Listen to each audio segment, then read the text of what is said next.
This is a grade 4 scale and it's F minor in the left hand. So here's middle C.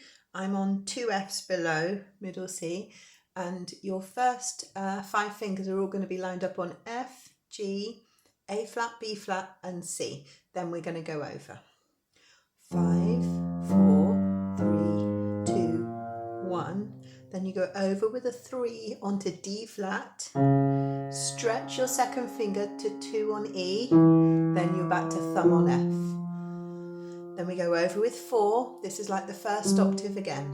3 on the A flat, 2 on the B flat, thumb on the C. 3 on the D flat, stretch your 2 to E. Thumb at the top, turn around, keep that gap there between E and D flat. Swing your thumb to C.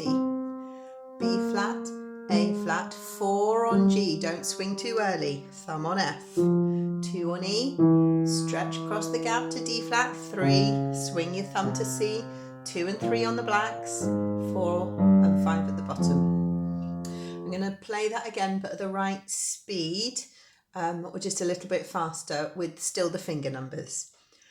5, 4, 3, 2, 1, 3, 2, 1.